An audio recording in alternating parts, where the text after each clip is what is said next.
eu trouxe para vocês aqui um guideline que fala justamente sobre o papel do fisioterapeuta no manejo de indivíduos que têm risco de desenvolver trombose, tromboembolismo, ou dos pacientes que já tenham essa condição diagnosticada. Primeiro eu vou falar sobre o tratamento farmacológico da heparina de baixo peso molecular, que é a Low Molecular Weight Heparin. Antes de 3 horas, sob hipótese nenhuma, existe a recomendação do guideline que mobilizemos esse paciente. Nós não devemos mobilizá-lo antes de 3 horas. Após a terceira hora, entre a terceira e a quinta hora, nós vamos entrar em contato com esse profissional que prescreveu esse fármaco, conversar com ele a respeito dessa condição específica e, em teoria, após a quinta hora, existe, pela maior parte dos trabalhos, o consenso desse guideline, que a maior parte dos trabalhos recomenda após a quinta hora liberação para mobilizar. Lembrando mais uma vez que é sempre importante avaliar cada caso especificamente e conversar sempre com o médico que está acompanhando esse paciente. Uma outra possibilidade terapêutica farmacológica que esse paciente vai utilizar é a administração por parte da Fondaparinux. Ela pertence a um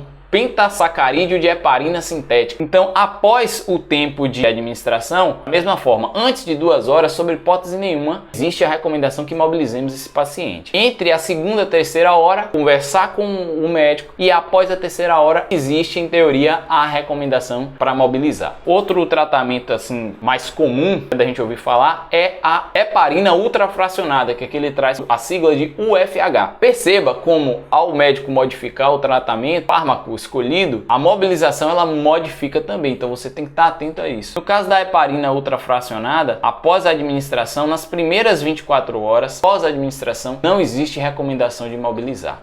Após as 24 a 48 horas, manter a discussão e reavaliação constante, e só após as 48 horas de utilização da heparina ultrafracionada é que de fato recomenda-se a mobilização. Nós temos aqui também uma outra categoria que são os NOAC, que são os novos anticoagulantes orais. Dentre eles existem vários, mas eu destaco aqui para vocês a rivaroxabana, dabigatrana e a apixabana. Após o uso desses fármacos, antes de 2 horas também não existe recomendação para mobilizar, e após a segunda, terceira hora, sempre conversar com o médico, e após a terceira hora, aí sim existe a recomendação, ou a liberação em teoria para a mobilização. Lembrando mais uma vez que cada caso vai ser um caso diferente. Por fim, para falar do último fármaco, do último tratamento, nós temos aqui a utilização da coumadina. E o que é a coumadina? A gente conhece a coumadina mais popularmente aqui como o nome de varfarina, ou Marevan, por exemplo. Agora, interessante falar sobre a utilização desse tratamento é que esse tratamento normalmente é feito em combinação com o uso da heparina de baixo peso molecular, ou seja, normalmente é feito esse tratamento junto a esse. E a recomendação acaba sendo muito parecida com a utilização da heparina de baixo peso molecular, ou seja, em média a gente vai estar mobilizando aí esse paciente após 5 horas, mas nunca é demais relembrar, sempre conversando com a equipe multiprofissional, aqui o guideline ele recomenda que a gente se reporte ao médico. E existe aquela situação em que o paciente ele não é anticoagulado, ou seja, ele não usou nenhum tipo de fármaco para impedir a progressão, o aumento, a formação do coágulo. E quando isso não acontece, a primeira coisa que você deve fazer é se perguntar ou avaliar se o paciente ele utilizou o filtro de veia cava inferior. Ele impede ou dificulta que esse trombo ele saia do membro inferior e acabe chegando ao coração e do coração atingindo outras regiões, como por exemplo a pequena circulação pulmonar.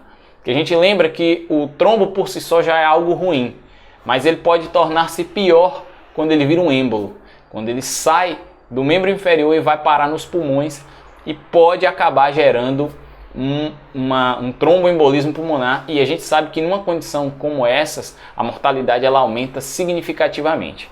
Então, se o paciente está fazendo a utilização do filtro, a gente pode mobilizar logo após esse procedimento. E caso não fez, aí a coisa torna-se um pouco mais complicada, a avaliação ela acaba ficando um pouco mais subjetiva e não tem um critério específico, a gente tem que entrar em contato com a equipe. Isso aqui foi uma forma de tentar mostrar para vocês que não existe uma resposta absoluta. Mesmo assim, após esse período aqui que a gente está mostrando para vocês, o paciente pode apresentar ainda sintomas como dor, o paciente ele pode estar apresentando náuseas, ele pode estar apresentando vertigem, e mesmo após esse período, por algum outro motivo ou o próprio profissional, a equipe pode achar melhor, a gente postergar um pouco mais. E é sempre importante a gente avaliar outros fatores. Espero que vocês tenham gostado e espero vocês no nosso próximo vídeo.